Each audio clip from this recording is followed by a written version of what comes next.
Good evening, everyone, and thank you for joining us tonight. My name is Steve Jamraz, and I'm the Director of Marketing here at DAN. Tonight I'm here with my colleague, Dr. Frauke Tillmans, and we're here to welcome you to a special webinar presentation with our friends over at Scuba.com that will explain how you can return to diving safely. If you're watching one of our webinars tonight for the first time, tonight's presentation will last approximately 30 to 45 minutes, and we'll follow it up with a question and answer session at the end. We were able to get some questions in through the Scuba.com folks through the registration, and we're going to address those periodically throughout the presentation tonight as we go. So you may see your name and question up there. Also, this webinar will be recorded, so if you're either coming in late tonight or you need to leave early, you'll be able to watch this in its entirety over on Dan's YouTube page on your own schedule. And if you're viewing this presentation on the event page at Scuba.com, keep in mind that you won't be able to ask questions there. You'll have to click the YouTube button on the lower left, jump on over to YouTube, ask your question in the chat there, and we'll address those later at the end. Our presenter this evening is my colleague, Dr. Frauke Tillmans. Dr. Tillmans is the research director here at DAN.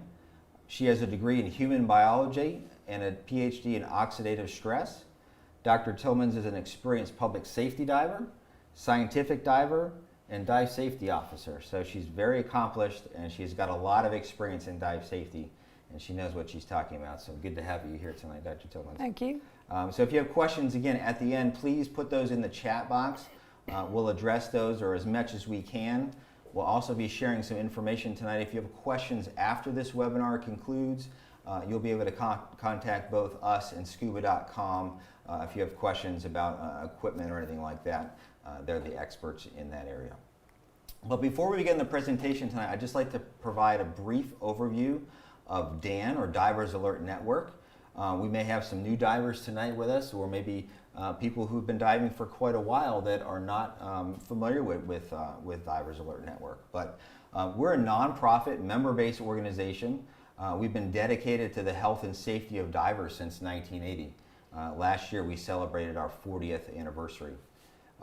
We like to refer to ourselves as a dive safety association, and we specialize in dive safety research, training, and education. And DAN's a little bit different when we talk about we're a scuba diving company. We're not a traditional company in the sense where we don't sell fins and regulators and equipment like that. Our specialty is in-house doctors, medics, travel experts that can help you and assist you in the event you have a dive or travel emergency while you're on a trip. Over the last 40 years, we've reinvested over $100 million in dive safety initiatives for the benefit of divers worldwide. And we're really here and all about helping all divers.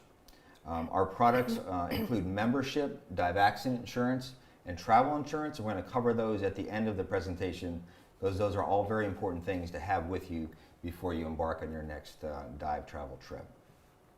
With that, I'm going to turn it over to Dr. Tillmans. She's going to go through our presentation tonight. It's entitled Return to Diving Safely. It's 6 steps for a safe return. And we're going to go through this information.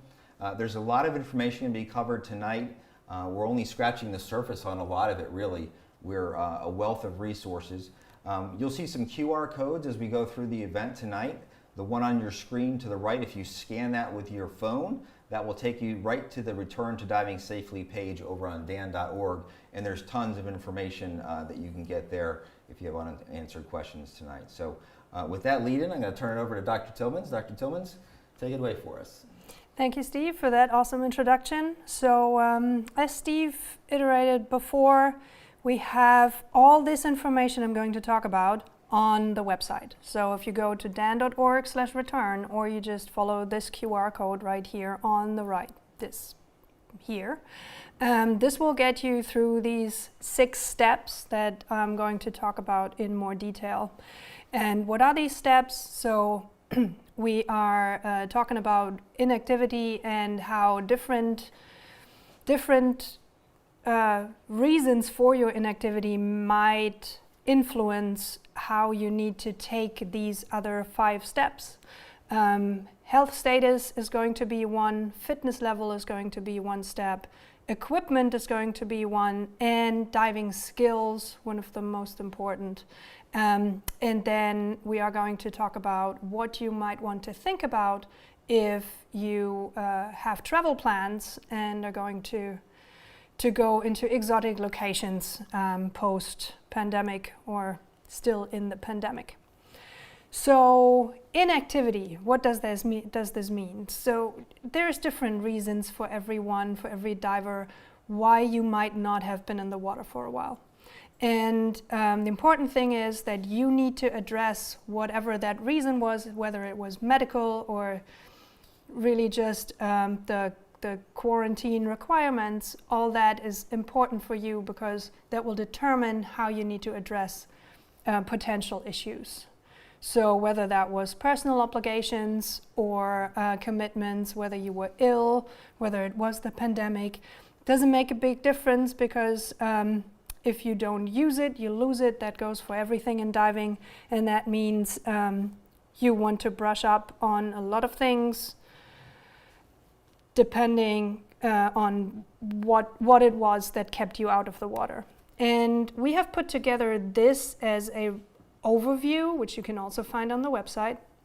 And bear with me while I'm walking you through this, and a lot of these things are going to show up again in the presentation. So if it has been a period, so this here in the front is the interval you haven't been in the water. So if it has been up to 12 months, we recommend that you fill out a medical form that I'm going to talk about in more detail in a bit, basically as a guide, as a self-assessment.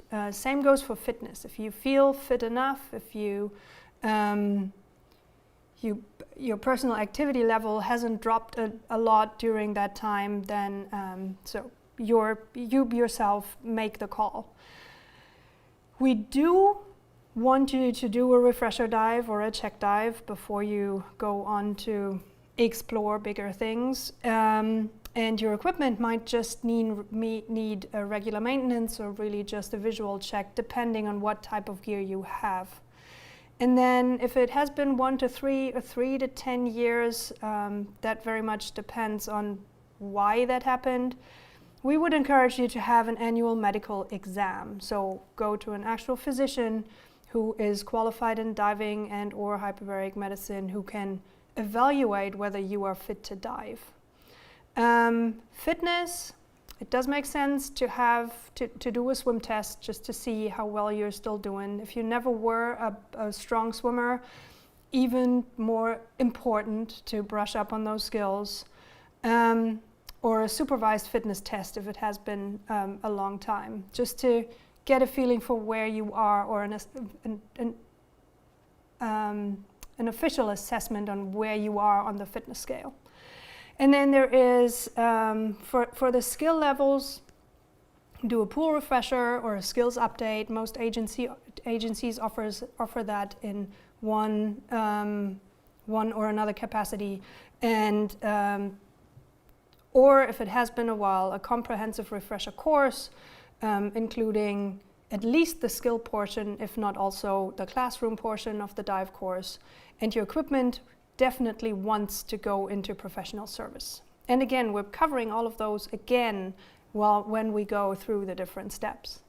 And then if it has been 10 years or more, you might have raised a family, or your business took off and you just really had the time, didn't have the time to go diving.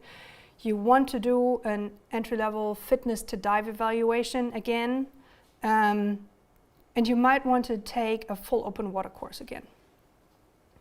For equipment, the older it is, the more could potentially be wrong with it, and all that is life safety support. So you want maybe consider getting rid of old things and invest in new things. And again, this is something we're going to cover in more detail. But this is, if you won't take anything else away from this webinar, this is basically where you find the information, and all that is going to is available for you at dan.org/return.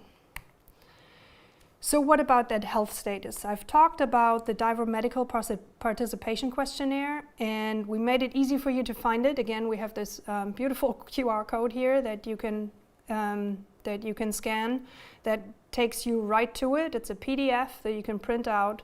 Some agencies and some instructors will give you that or give you a link to that anyway and require that you fill that out. So this is either for your self-assessment or to go through with your physician to see where you stand on the fitness.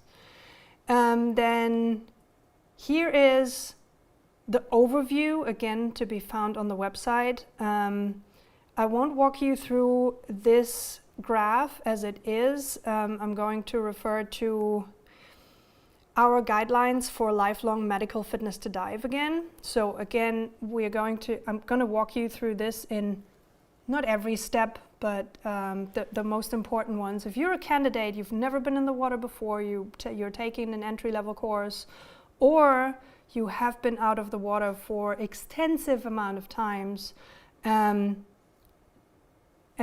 basically are starting to dive again from scratch, then you want before you take the course, you want to fill out that diver medical participant questionnaire that I just pointed to. If you are healthy, whatever that means for you, but if you don't have any acute illnesses, no risk factors, and so on, you want to do a medical evaluation or fill out this form once a year. And now, some of you will hate me, but by the time you turn 45, you might want to consider doing an actual medical evaluation with a diving physician, which means there's a diver medical physical evaluation form, which we're happy to point you to, which is also to be found on our website and on the website of the Underwater Hyperbaric Medical Society, or UHMS. Again, we're happy to provide that link for you. This goes if you're over 45, but it also goes if you are asymptomatic but have 2 or more of the following risk factors. So if you're a smoker, if you have high blood pressure, whether you take medication for it and have it under control or not, high cholesterol, obesity, a family history of heart disease, or if you just refuse to exercise. All those are risk factors that we would like you to acknowledge, and that for us are a sign that you should seek a medical evaluation with a professional.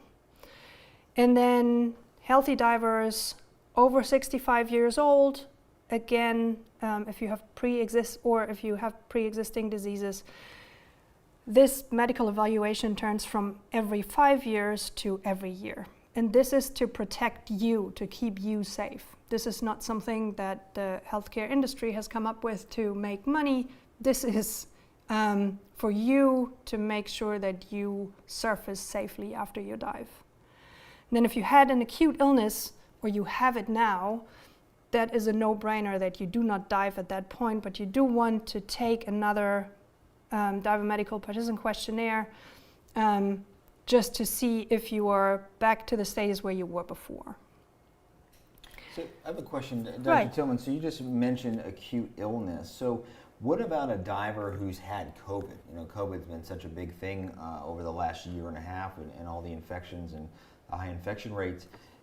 Does someone who's had COVID fall into that acute illness box, or is that a different set of considerations they need to take into account? So there's currently a lot of debate and a lot of new information coming in about divers who had COVID, and if divers should just go diving again without any follow-up, or it very much depends on the severity of your illness. So if you had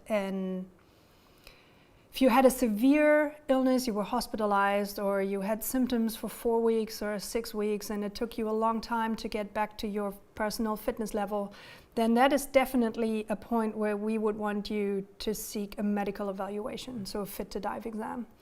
If you remained asymptomatic and your everything that turned up in your in your medical history is a positive antibody test, that you basically were that you had to take, but you never experienced any symptoms, that is a different pair of shoes. So again, if you know you had COVID, and we do know COVID is messing with lungs and hearts and brains, we're going to have a special webinar on that tomorrow, where our doctors, Dr. Noceto, Saraiva, and Chimiak are going to talk about this in more detail, because there has been a conference very recently where we discussed a lot of this. But long story short, we always like people to take a fit to dive exam, to have the certainty that nothing is wrong with you, especially a pulmonary function test. If you were absolutely asymptomatic, that might not be necessary, but keep in mind, if something is off or something is strange during the first dive, that is the time to call us and or your diving physician. I think that's good advice. Be rather safe than sorry if you're for sure. Absolutely. And then, as we said, there are a few questions that came in. So pertaining to health, what are the best protective measures divers can take as we move back into diving and international travel? So most of it, or on the health perspective or health level, the best protective measure for you is see a physician, and that physician will examine you and tell you whether you are fit to dive. That is the main takeaway for this one. Then there's obviously more protective measures that you can take, and we're going to talk about those in moving forward in the next few sections. Then Teresa and Brian and Suzanne basically all pointed into the same direction. So what about cardiac health and safe diving over 50, and fitness recommendations for the aging diver? This is a huge issue and a big part of Dan's work in research and medicine, that we are focusing on an aging diver population. Obviously, we cannot turn back the clock. We cannot reverse time. So with aging, there come comorbidities, which we call illnesses that are more likely to have at a certain age. So what we recommend is obviously trying to stay fit and to stay healthy. And that is basically the intro to the next section that we're going to talk about, which is fitness to dive. So in fitness to dive, I personally had that issue for a long time, or sometimes still have it. I don't know what is fit. When am I fit? When is it enough? When am I doing enough to keep healthy and to keep fit? So you have different options to determine your aerobic exercise capacity, so your fitness level. And one of them is go into a laboratory with a physician who can measure your VO2 max under strenuous exercise. So you would get on a treadmill or a bike, and they will measure exhale and exhale, and so this maximum oxygen uptake is a perfect measure for aerobic exercise capacity, but very unfunctional for someone who just wants to know, am I fit enough for what I'm trying to do? So a second way that is often recommended and has been recommended for decades now is to measure METs, or metabolic equivalents. And this can become complicated. It wasn't meant to be. So METs are basically, one MET is sitting on the couch and watching Netflix, while 6 METs is a walk in the park.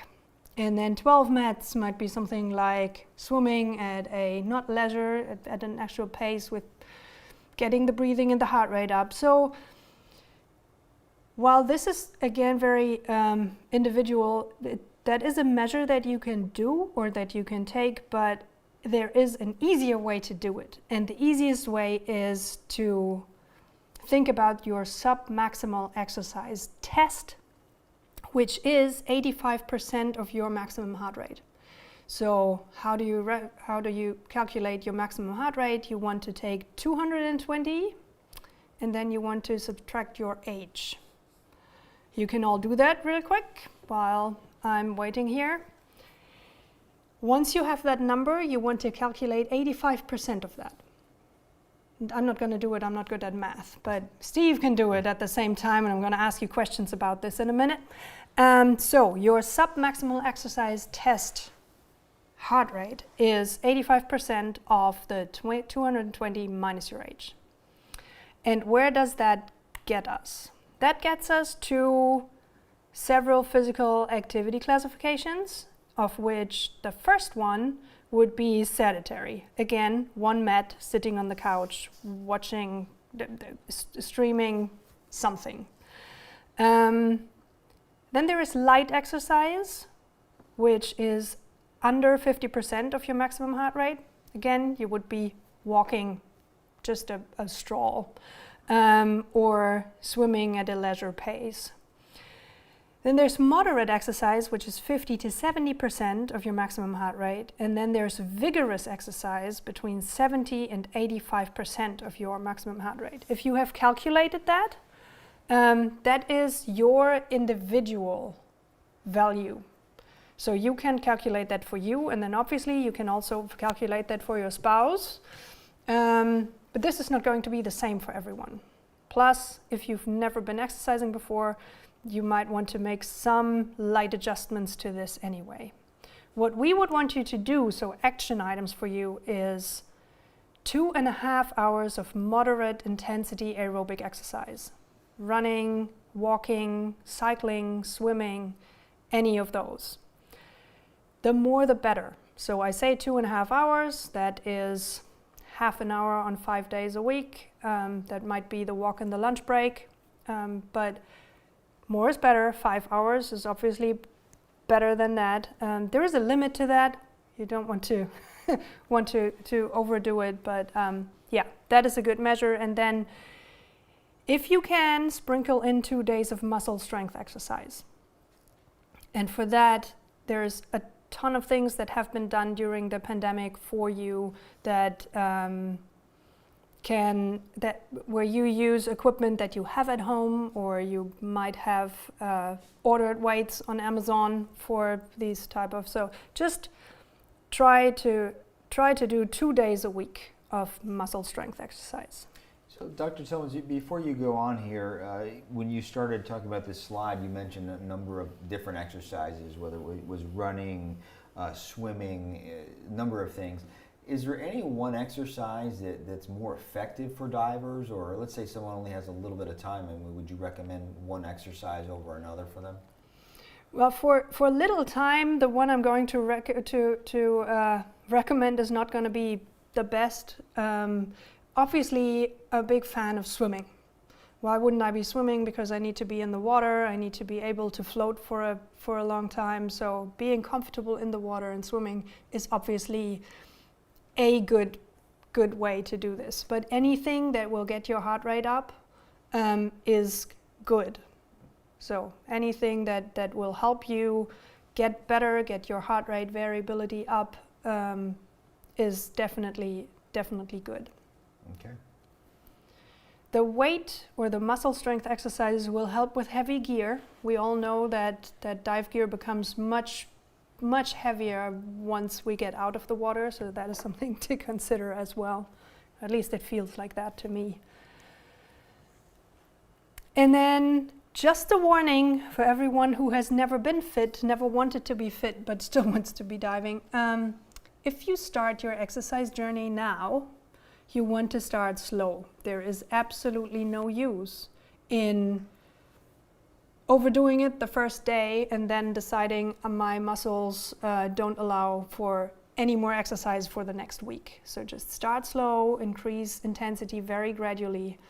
And if you have anything that bothers you, a bad knee, a bad hip, your back is always aching, there is people that have studied this for decades. So You can consult a physician, you can consult a fitness coach, you could consult a nutritionist, all that, those are options, and you have just spent thousands of dollars in expensive dive gear. You might as well spend some money on your personal fitness and your health. Which brings us to equipment. And equipment, this is where I'm going to jump over to Steve for our disclaimer. Yeah, thank you, Frauke. And before we get started in the equipment section here, I think it's important to just touch on this, especially for the new people who may be joining us this evening for the first time and are not really sure what Dan does. They maybe heard of Dan, but they're not really certain. So, you know, we're a scuba diving company, but not in the traditional sense of a lot of people maybe think. You know, we're not in the equipment business. We don't sell, we don't service equipment.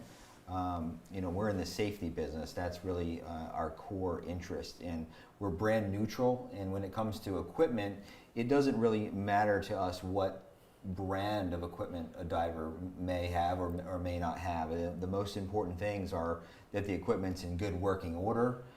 It fits the diver. You know, it makes no difference if you've got the latest and greatest BC. If it's too loose and you're slipping out of it, it's a buoyancy and safety problem. It meets your type of diving that you're trying to do, and that you get it serviced at the recommended manufacturer interval. So that's really where we're coming from tonight when she goes through these slides here. Keep that in mind. The folks over at Scuba.com, that's their area of expertise, so make sure to check out their website. They can definitely help you in that area. Thanks, I'm glad we got that one out of the way. So what do we want you to do with your gear? We want you to make sure that it is clean. And we hope that you have taken care of that way before taking it out of the closet, ideally when putting it into the closet, that you've stored it away clean and disinfected, and that it did not tear on the way, or that it didn't dry rot away. And then you want to learn all the signs for wear and tear of your gear. So this is something that you can actually YouTube and Google. What do I need to think about, or what do I want to look at? So obviously, if you have color discoloration, was that because it was lying in the sun too much, or is there actually is there going to be a hole in the near future? Things like that. And then obviously, if there's holes in the equipment, those are signs of wear and tear that you can look at. Other thing, are the hoses still okay? Are the hoses breaking? Is there anything that looks like it might give in shortly? So that is something you can do. And then what you also want to look at is it functioning? And by functioning, we mean, do all the buttons work? Do all the releases work? Do all the clips still work? Is anything so porous or so bad that it might be breaking, or that it is almost broken already?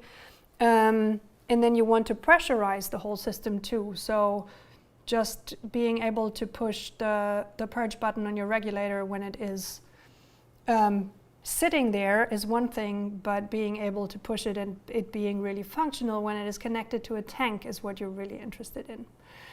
And then you want to look at your electronics, lights, computers. Are the batteries charged? Are the batteries replaced? Do they need replacement? Does the equipment needs reservicing, or is it good to go? And then the most important part, and I cannot stress this enough, is, are you familiar with your own gear? And that is with every piece of your equipment. So you've just bought a new BC, or someone talked you into buying this new dive computer, and you've just taken it out of the box and now you jump in. That is not best practice. What you want to do is really familiarize yourself with it. Read the manual. I know that's a bit of a stretch, most people don't, but please do. Look at all the functions it has, go through all the menus. Make sure you know what the computer cannot do. Make sure you know where the buttons and releases on your new piece of gear are. Make sure you feel comfortable enough breathing from your new regulator. Or if something feels off, or all of a sudden there's a higher breathing resistance than you had in your last one. Those are things you want to figure out before you go diving and not when you jump in. I think that's a great piece of advice, Dr. Tillmans, and just kind of one follow-up question, and I find it interesting. You know, we live in a technology generation, and nowadays with YouTube, I mean, you can learn how to fix anything on YouTube. Can you give the audience watching tonight any general rule of thumb guidelines, like what's something you may be able to fix on your own, where another item you may want to take it to a professional, to have someone with some knowledge and experience to take a look at it? So, great question. We do live in that YouTube era, and everyone is an expert and everyone is a technician all of a sudden because they watched a YouTube video. So the short answer is follow your manufacturer instructions, which means if the gear hasn't been serviced in a long time, take it for service. Don't start taking things apart. There's people that are trained for that. YouTube doesn't make you a technician for any manufacturer. Also, make sure that the dive shop you're taking it to is actually licensed, or actually has technicians that have gone through the Regulator repair or the rec clinic for that particular manufacturer. There are certainly things that you can try to fix yourself. That is as much as put another fin strap on or replace a mask strap. But as soon as it comes to life support equipment, that is a no-go. You do not want to mess with that. I think that's good advice, sure. So what type of equipment are we looking at? Obviously, your thermal protection will suffer over time. Boots, hoods, gloves are not getting better. They're usually getting stiff when they sit around for too long. They might also shrink over the pandemic. That probably happened to most of us. So make sure that it still fits and that it doesn't have any holes, or that all the threads are still working or still intact. And then for everything that's life support, which means your regulator, your buoyancy compensator that will get you to the surface, all of those need regular maintenance and they need regular servicing. And that is something you cannot ignore. You don't want to ignore that. Obviously, you are in charge of cleaning and disinfecting your gear, which we have talked a lot about in previous webinars, and those are all still available on our website. And then your manufacturer will recommend certain maintenance. So, do I store the dry suit with the zipper open or closed? That is a big, almost religious discussion, but your manufacturer will tell you what they think you should be doing. And then service. For regulators, this is often 1 year to 2 years, depending, or 100 dives or something around that area. And after that, you do want to take that piece of equipment, your life support, your life insurance, back into the shop. And they take it apart, they clean it, they put new parts in, the parts that usually have more wear and tear, or are that will break eventually, and then you get it back and you basically have a new regulator. That is what you want to do. Yeah, that's great advice. I think that's a really key takeaway from this evening, Right. is not only get the proper gear, but to get it serviced at routine, regular intervals based upon the manufacturer's requirements, and to take it to somebody who knows what they're doing, who's got some experience in this area. The folks at Scuba.com, they're definitely experts in this area. They've got technicians that know all the gear, all the different brands. They can definitely help you. Again, that's not really what Dan does. We're more of a safety company, safety focused. The QR code that you see on the screen here, you can scan that with your phone. That'll take you over to the folks at Scuba.com, and you can get more information about any service that you need to have done before your next dive trip. So make sure you get that taken care of. Right. And then we also got some questions about equipment, so thank you for sending those in. Daniel wants to know, I haven't been diving in 2 years and my regulator was last serviced shortly before my last dive trip, during which I dove 21 times. Do I need to service it again before my next trip? Should I soak it in water to re-lubricate the parts? So again, very simple answer, follow your manufacturer's recommendations. I know it is tempting to just say, I've been diving it for a week or so. I've put it in the closet, nothing happened to it, but parts do dry rot. O-rings might give in after some time just sitting, not even being underwater. So we recommend, yes, take it for servicing. And then, what is the lifespan of equipment, of dive equipment? How do I get parts for gear from companies that are no longer in business? And for both of those questions, the apparent answer is there's no one size fits all. So what is the lifespan for dive equipment? It depends. I know people that have had a mask for 30 years and still swear it's in good shape. And I know people that exchange their fins every 2 years. Whether that is because a new color comes out or if they're actually broken. So there is no general recommendation. I would say that equipment that has lasted you a decade is definitely in for replacement. But that is just me, and I do see that not everyone has a pot of gold, neither do I. But it is something to consider.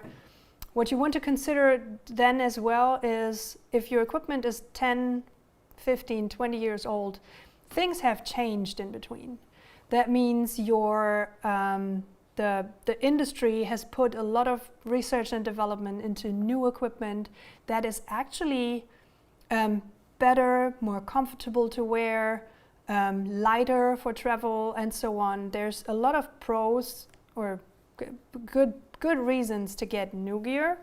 I'm not selling gear, so I'll leave this to our friends here at Scuba.com to walk you through all the pros of getting new equipment. The second part of the question is sad. If the company is no longer in business, then the only thing you can really do is try to find a dealer that might still have the parts that you were looking for. And if you cannot find that, the only real recommendation we can give is you will have to replace it. That is unfortunate, but nothing we can do about that. And then my personal favorite is coming now, and that is diving skills. So what do you want to do to make sure your diving skills are still up to speed? And all training agencies offer refresher courses, which are an excellent opportunity to just brush up on skills, knowledge, and actual in-water skills. But there's different levels of what you can do. So if it hasn't been too long, just go for a check dive with your friend, your dive partner, your buddy, your dive shop, whoever wants to take you. Don't go alone. I'm coming to that in a second, why I think that would be a bad idea. You can think about a refresher training. So again, there's a lot of educational material out there and a lot of continuing education or refresher courses, just a skill refresher from your agency. So that is something you can take. Or consider it has been so long that you've forgotten everything and you're putting the regulator on the wrong way, then it might be time for retaking that entry-level course. So just take that open water course again. And you will not only benefit from the in-water part, which will probably come back to you sooner or later, but the classroom portion is important as well. There are some best practices and fundamental skills that we would like you to look at, and this is by no means a complete list, but those are, I think we covered the most important ones. So do not underestimate pre-dive checks. You do want to do pre-dive checks. You want to know where is everything on your gear, is everything secure, where are the releases, where is the inflator and the dump valve on your buddy's gear. All of that is important information that might rescue you or your buddy in case of emergency. You want to do a buoyancy check. You might have gained a few pounds or lost a few pounds over the pandemic. You might want to check if the weights you used before are still okay. You might have bought a new BC or a new wetsuit because the last one has become a bit tight over the pandemic. Again, all this will mess with your buoyancy. You want to practice mask clearing, and especially if you haven't been in the water for a long time and you had issues with mask clearing before, it is important that you train that, even if it's just at the surface, just to see that you don't have an issue. If someone kicks off the mask at 90 feet, that is not the right spot to train mask clearing. With that goes mask removal and replacement, recovering and clearing your regulator, and a very important skill, know where your alternate regulator or your second air source is, and know where the spare air source of your dive partner is. Because if you are suffering a catastrophic air loss, that is the only thing that will get you to the surface safe without a complete panic. What is important to stress here, most agencies have gone towards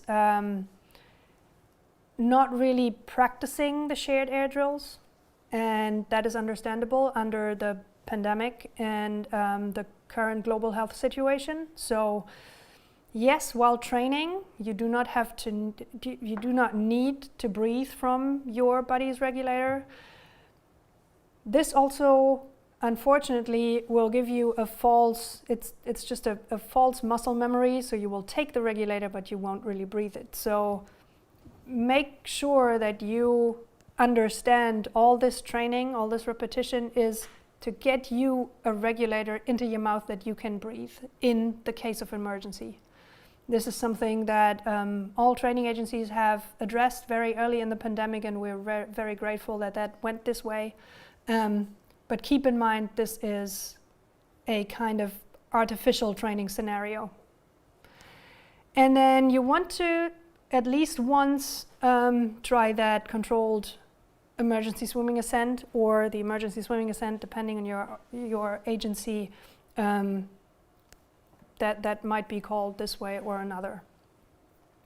So then I think those are all really great things, and just kind of thinking about the audience tonight, we've got people from West Coast, we have people in New York, and everywhere in between, and some of those locations are closer to water than others. It's just easier to get to. What advice would you give to somebody who's only got access to either a pool, if it's their local dive center, or maybe it's a quarry? Like, are these skills that they're practicing, are they still valuable if it's only in a pool? I mean, are people thinking, they have to get to open water? Fantastic question.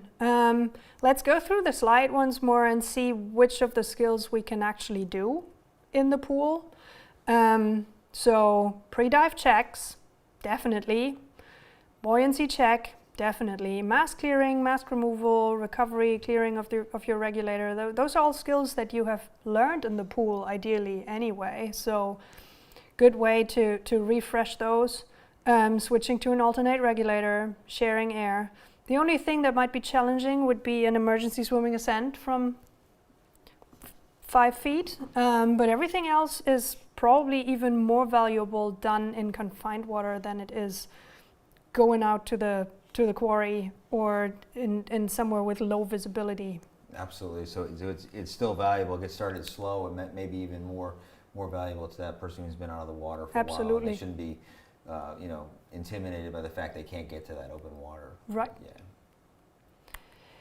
And then this is basically what I talked about in the fitness as well. If it has been a long time, you need to take it easy. We are always happy to talk to you on the phone, but we don't want you as the injured diver.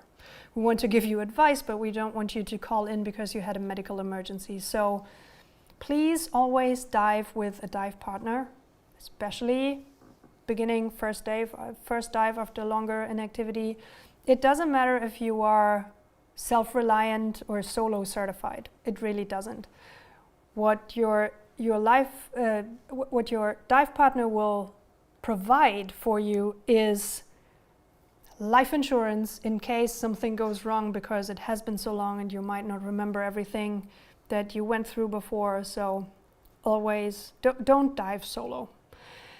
Emphasize the pre-dive safety checks. We've talked about that. You want to know everything about your and your partner's gear, and you want your partner to know everything about your gear to be able to bring you to the surface. And that is especially if you dive different configurations. So one person in side mount and one person in back mount, or someone with a single tank versus someone with double tanks. There's a lot of things that are, especially in a rescue situation, would be different between the two. You want to stay shallow for the first dive, so the way to the surface is not that far if something goes wrong and you need to fix things. Avoid unknown and remote dive sites. And this is important because if you have forgotten your weights, or if your fin strap breaks, or if your tank ran empty because the burst disc broke and you didn't know about it because you weren't in the car when it happened, nothing is more frustrating than not being able to dive but having driven 2 hours to that remote location where you've never been before. And avoid currents and other hazards, and that is important because you don't want to wear yourself out. If there is complicated entry or exit points, if you've never been there before and you don't really know much about the currents, that is not the place to start. That is certainly a place to go later, but it's not the place where you want to do your first dive after not having been for months or years. And then what you can also do is take courses at home. One of them is the Prepared Diver course that I highly recommend, going through all the basics once again. This can be found at dan.diverelearning.com. You can log in or you create an account and you log in, and you can go through the Prepared Diver course. We have special only e-learning courses for contaminated gas and gas analysis. So there's a lot of useful information in that, and it doesn't hurt to have it, and it's completely free.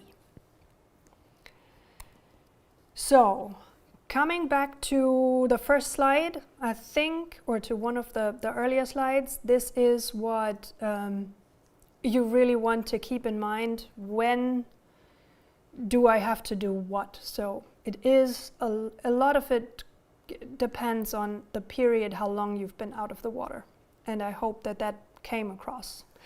And then there is a last part that we're going to talk about now, and that is your travel plans. So as restrictions lighten up and at least we can leave the country again. Not all countries have that luxury at this point, but you want to know something about the location where you're going to, which means you want to Google and look into all resources you can possibly get, tourism information, government information, and so on entry requirements. So what do I need to actually enter the country? Are there any travel restrictions that their or our government has put out on that location? Do I have to quarantine? What is the infection status in that area? An issue with that is one thing that comes to mind, if you have 2 weeks of vacation, but you get there and you need to quarantine for 6 days, how much of vacation do you actually have? So maybe it is better not to go there right now and choose another destination instead. And then recommended vaccinations and tests, that is important. Some countries will not let you enter without a COVID test at the moment, for example, or repeated COVID tests, or they will have you quarantine and you will have to take the test there repeatedly. That is something you want to know before, so you're not disappointed when you get there and can't go anywhere. And then another very, very important part is emergency medical care in hospitals. So wherever you go, try to find who is either in your network or outside your network, but where is the next emergency medical care facility? Where's the next hospital? Who can take care of you when you are, when you have an ear infection? Who can take care of you if you break a leg on during the dive or not? So this is important information that you will regret if you don't have it once it happens. And another part we want to talk about is check with the dive operator you want to work with on the medical requirements. So that operator might want a medical statement for you, and they can demand that. It is nothing that you can fight. It's their choice if they take you diving or not when you cannot present this. What safety protocols do they have in place? Do they have an emergency action plan? If they have an emergency action plan, do their staff know what that is and how it works and what they need to do? Do they have emergency training? Do they have equipment? Don't be afraid to ask for or let them show you their oxygen kit that they use. What type of diving and fitness is required? And this is very important because some people highly underestimate.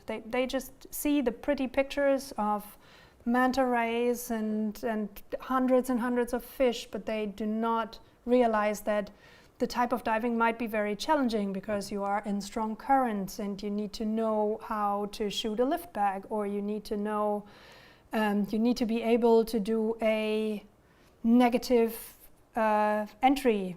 So drop to the bottom really quick, otherwise you miss the wreck, or. So all of that, entry and exit requirements. So how easy is it to get into the water and out of the water?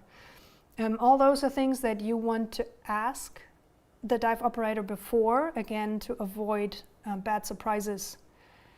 What certification is required that goes into the same line? And then do they offer refresher courses or check dives? And for me, a good dive operator is one that will ask you for, even if it's just in the pool, a check dive, no matter what certification you show up with, because certifications can be years and years old. And yeah, that is definitely something that I would take into consideration.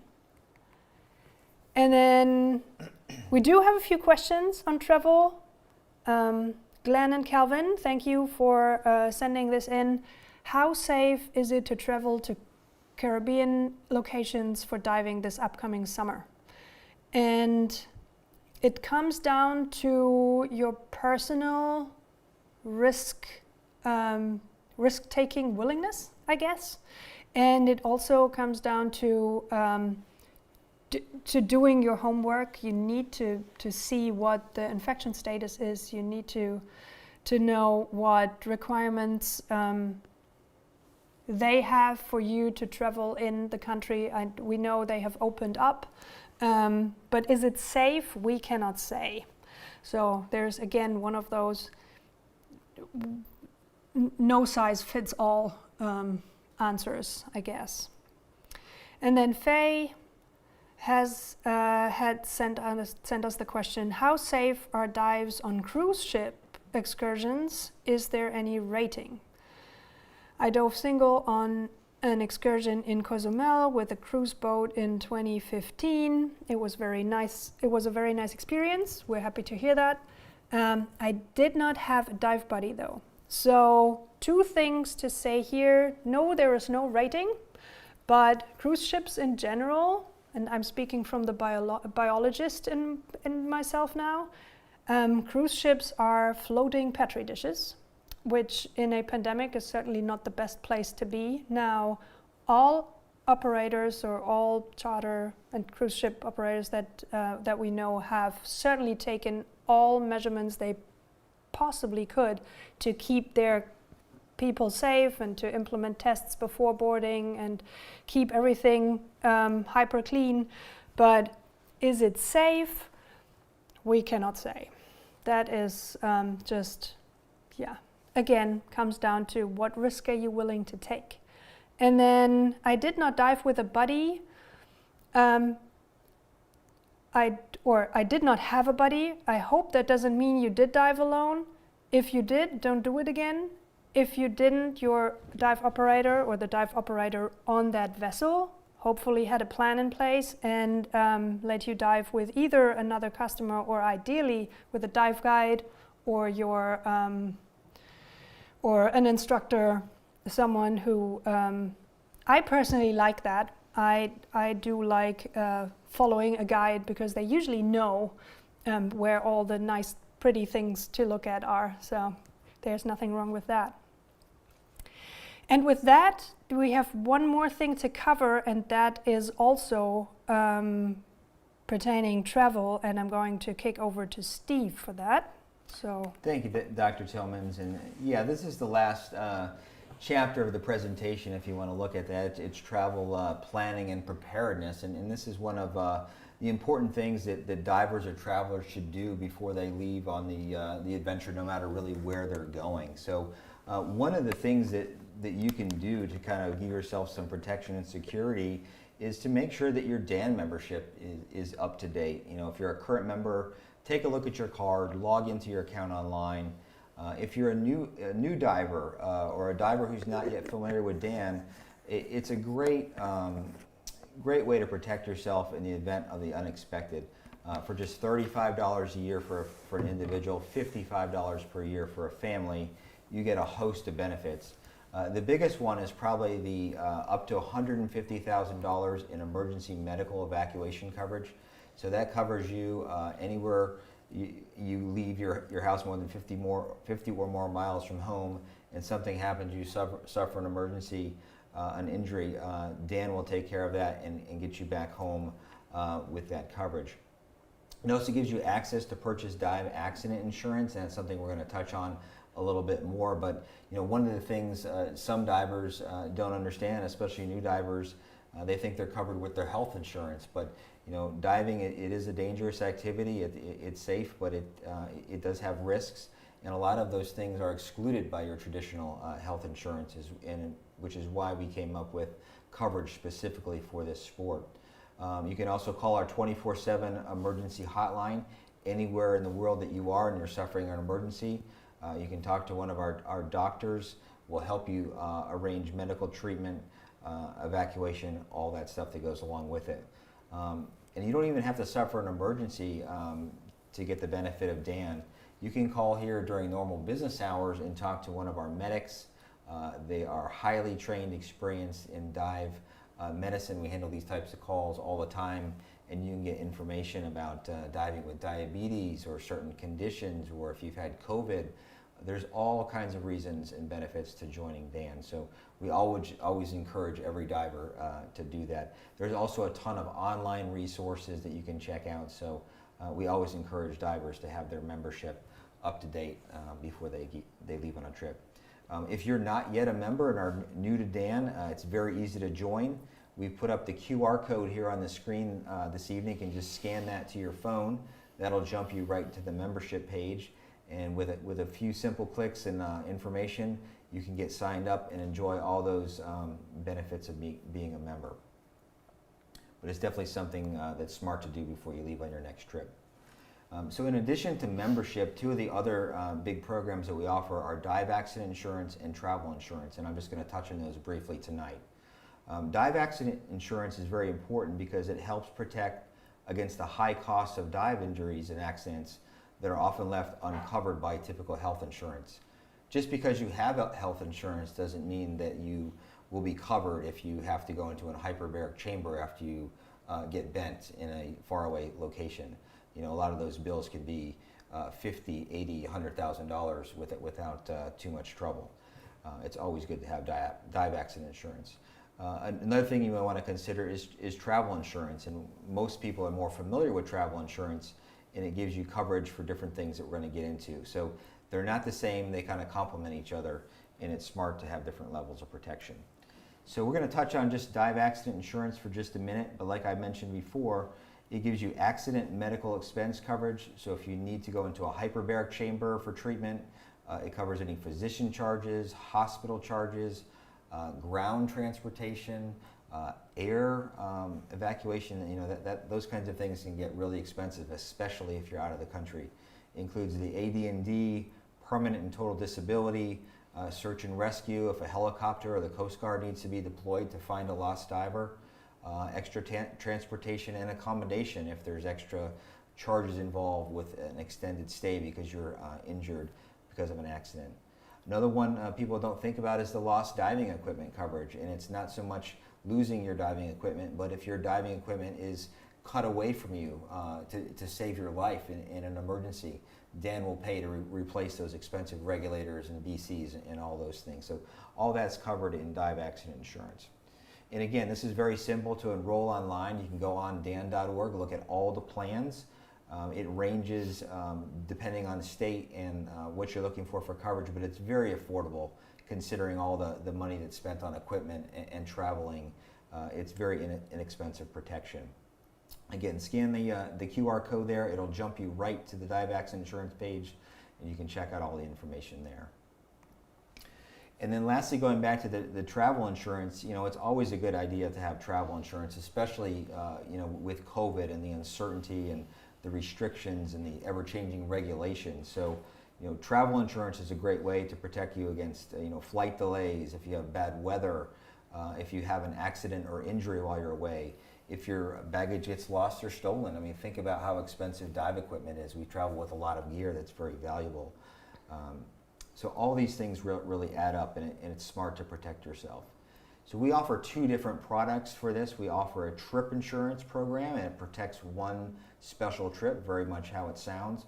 The other product is annual travel insurance, and it protects you for every trip you take during the year, no matter whether that's business or recreational travel. And it has all kinds of different coverage in there, like I just touched on, the medical and dental, baggage for your expensive scuba equipment. Even if your identity is stolen or your passports are stolen while you're on vacation, Dan will help you out with our travel insurance. Another thing that really sets Dan apart is we really care about our members, and you don't need to be a member to purchase the travel insurance, but we offer a very high level of service with all of our products. We have insurance specialists here to help. We're here to help travelers. And one of the things that's kind of happened as a result of COVID-19, a lot of the countries are requiring what they're calling embassy letters, where you have to have a letter or proof of travel insurance coverage before they'll even admit you to the country. We're happy to provide that for you. You can also get our programs with cancel for any reason coverage, so if something comes up and you have to cancel that, you can get 75% of the trip cost back. We can also help you change your travel date. So if you have uncertainty in your booking and you're not sure if something's going to come up, you can book with Dan and we can adjust that at a later time to make sure that you're covered. So all those things really factor into your travel preparedness and planning. Again, this one is also very easy. You can just click or scan the barcode here on your phone, and it'll get you right to the trip insurance quote page. You can also explore that website and find out lots of more information. You can also call any of our insurance specialists here, and we'll be happy to help you. Just wrapping up this section here, so we had some membership and insurance questions come in the RSVPs from our friends over at Scuba.com, and I'd just like to take a minute to address those. So we had a question from Dan and Juan, which is a very similar question, but they're curious about what makes one level of dive insurance better than the next. Well, that's a little bit difficult to answer because there's so many nuances with dive accident insurance and travel, and they're very specific products, but the general answer is the more you progress in the programs, the higher level of coverage that you'll enjoy. So take that into account based upon where your travel plans are. If you're diving in the Keys, you may not need as much coverage. If you're going to someplace very far away, and if there's an injury, you could have very high evacuation and medical costs. That might be something you want to consider. Going on to the next one here. So Alan asked, so what has changed for divers over the years 65 and older? And it sounds like, Alan, maybe you've been a member, maybe a long-time member, and our insurance programs have gone through quite an evolution over the last couple of years. We've really worked hard to improve them, And we're now offering coverage in most states, with the exception of just a couple, for divers 70 and over. So we've improved the plans, we've removed the restrictions in most places. So please go back onto the website if you haven't been on in a while, check out the coverage. I think you'll be surprised at what you can find and get covered there. Going on to the next one, Tim had a question about cost and coverage. Is it reimbursed or direct payment? So Tim, your question, it's a two-part answer. If you're talking about DAN membership, if you are a member and you suffer an accident or injury, we always advise people to call 911 first and then call DAN. And what we here at DAN do is to help you arrange all the medical services, the transportation, all that stuff is taken care of for you. So in most cases with that, you never see a bill. That stuff is handled directly by DAN. In case of the insurance, if the question was about the dive accident insurance, those payments are reimbursed similar to traditional insurance. Going on to the next one here, Holly had a question about what about insurance for disabled divers? And that's a little bit of an interesting question, but the answer is a good one. Insurance for disabled divers is no problem. We handle that exactly like we do with any other divers. It's accident insurance coverage, so you're not required to do any medical examinations, anything out of the ordinary to get that level of coverage. And then lastly, Robert G. has a question about obtaining DAN insurance for scuba instructors in Puerto Rico. I'm interpreting that question to mean professional liability insurance.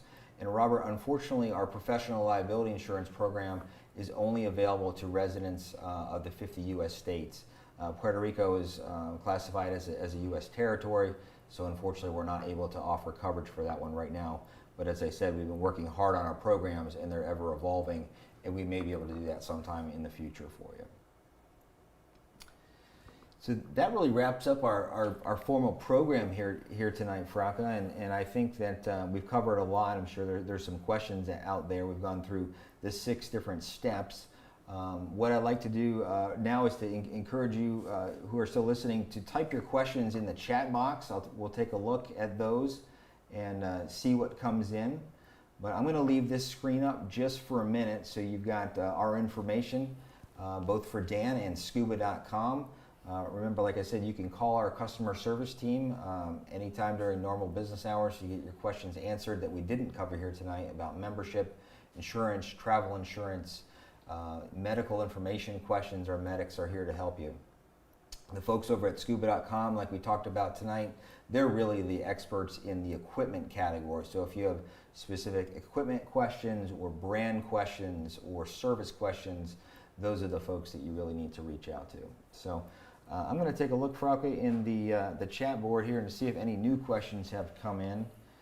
I'm not seeing a whole lot coming in, so we'll give the audience here just another minute. But is there anything you just kind of want to emphasize while we're waiting here for a second that we covered tonight as far as the whole program? Well, it's really, if you haven't taken away anything from today, here's where you can find the information. You want to go to dan.org/return, and it will get you through all of these steps that we talked about. So the inactivity, the status of your health, how to assess that or how to best assess that, your fitness level, your equipment, your diving skills, your travel plans, all of that is important.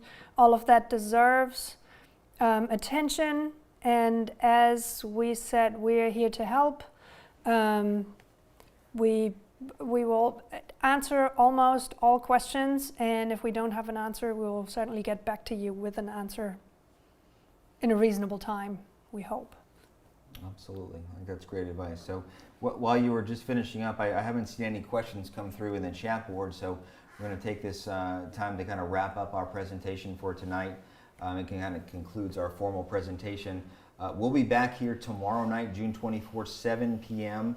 It's a different presentation. This one is going to be specifically about COVID-19 and diving and the state of the industry. That's going to be hosted by Drs. Chimiak, Nisheto, and Saraiva. You can find that link to the event on our YouTube page. And I'd just like to thank all of you for joining us tonight, all the Scuba.com folks that came out to listen. We hope you learned something and are going to be safe out there when you return to dive. And a special thanks to all the DAN members who are watching tonight. It's with your support that we're able to put on programs like this and to develop programs like Returning to Dive, because there's really a lot that goes into it with our research and our doctors and all of the team and rolling it out internationally. So thank you for your support. So that's all for us tonight. Good evening and safe diving, everyone.